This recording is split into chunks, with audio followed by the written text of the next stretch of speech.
I'm sorry I let you get attacked by a werewolf and then into the world.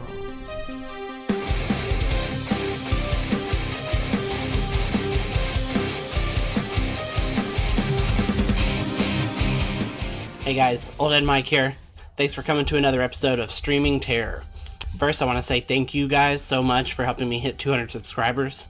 I'm doing a giveaway from my other social medias, so those links are down below. If you'll go follow me there, you'll see more info about that. That ends on July 4th. Just a way for me to give back to my subscribers. Thanks for all y'all putting up with me and having faith. So tonight's film is a movie called Summer of '84. This came out in 2018, although I hadn't heard about it until this year. I guess it had started going viral in some groups. It's exclusive on Shudder right now. That's the only way to watch it. I think you can still rent it other places, but actual streaming is the way to go is Shudder. It's a 1980s throwback, 100%. A slasher type of film, although the slashing doesn't really happen until the last 30 minutes of the movie. So there's this killer who's kidnapping kids and murdering them, and so these kids that live in the little cul-de-sac have a theory on who it is, very similar to Disturbia. In fact, it's almost identical to Disturbia. Also Fright Night, mixture of both of those, minus the vampire. But yeah, Fright Night and Disturbia, which are two of actually my favorite films. So this was pretty cool to see.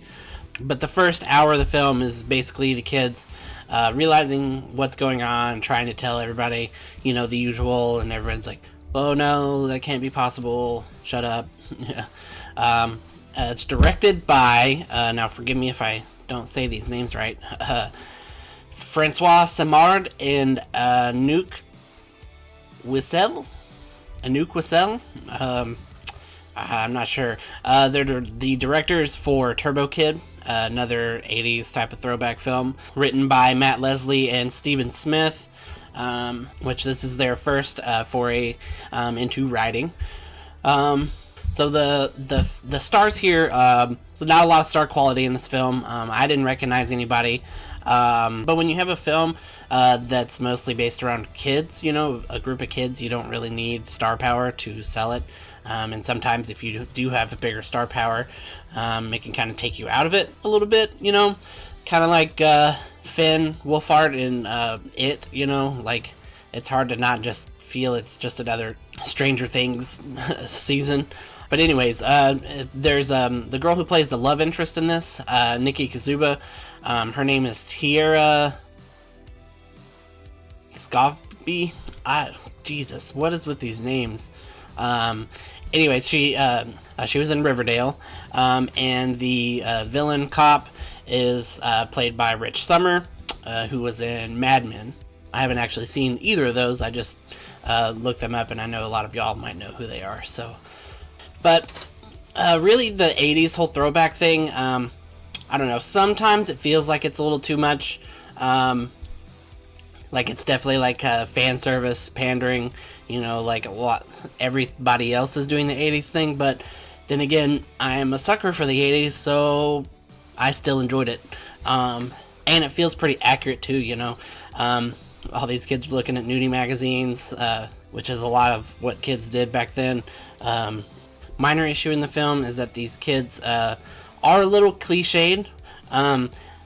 You have the chubby kid who thinks he's no one likes him, and then you have the bad boy with the leather jacket who just talks a lot of shit and does bad things. The main character's a nerd, trying to get the girl.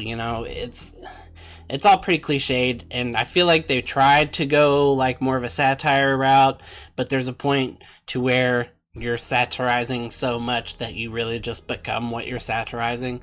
So I think that kind of happened here, but I would say it didn't take too much away from the film. But the kid with the leather jacket, type, that one kind of got annoying at some point. He was kind of too much of a dick, you know, like why be friends with this kid, you know, when he's that much of a dick. But they guys said they go into his backstory a little more later to kind of delve into why he's like that. So it kind of rectifies that. The biggest part that pissed me off about this film is that I didn't watch the trailer. So this isn't really a spoiler, but if you think it's a spoiler, or if you think it might be a spoiler, just go ahead and watch the film and come back. But it's not a spoiler if you've watched the trailer, or if you know how Disturbia and Fright Night go. I didn't see the trailer, so I went into this not knowing, you know, anything about the movie. I just heard the name and went and watched it. And so these kids think that the neighbor is the killer, which he is, but they kind of play it off throughout the movie as if they don't ever go into that, like, they don't ever confirm it. So it feels like you're kind of guessing, you know. I'm like, oh, this kid's dad's working all the time. Maybe he's the killer, you know. And then an hour into the film, you realize it really is who they're talking about. And so you're just like, you know, I thought it was a little too obvious, you know. But had I known that, you know, I think they should have just confirmed earlier on that he was the killer, and that, you know, made him a little more sinister, you know, do some fucked up things, kind of like how they do in Fright Night. How he comes and, you know, terrorizes the family, knowing that the kid knows who he is. You know, they didn't really do that. So that one kind of annoyed me, but still overall it was pretty good. It was a pretty fun film. Now, fair warning, this movie, everyone's always talking about it, how it messed them up. It was such a messed up movie, and watching it, I had no idea. Like, I was like, why is everyone saying this is messed up, you know, as I was going along with the movie. And then, you know, this movie is about a child murderer, and they show some children getting murdered. They straight up show child death, which is pretty taboo.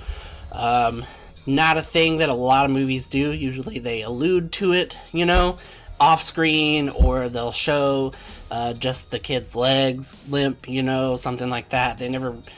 Most films don't really show kids dying, you know. It's kind of triggering, but this one, they straight up show some kids dying. So if you're not about that, try to stay away from this movie. But if it doesn't bother you, if you're okay with knowing that it's just a movie, you know, then go ahead and watch it. The soundtrack is amazing, but, you know, I love synthwave, so if you put synthwave in anything, I'm gonna be like, oh yes, this is the greatest thing that has ever existed. But yeah, definitely worth a watch. That's really it. I'd say I give this an 8 out of 10. It was pretty fun. Love throwback films, so as long as you like throwback stuff to the 80s, you'll like it. So check it out on Shudder, or go rent it on Amazon. But other than that, yeah, thanks for coming back. Remember, I'm doing my giveaway on my social medias, so those links are down below. Please give me a like and subscribe, and stay tuned. Oldhead Mike signing off, reminding you, you're never too old for this. Someday, love will find you. Break those chains that bind you. One night will remind you how we touched it.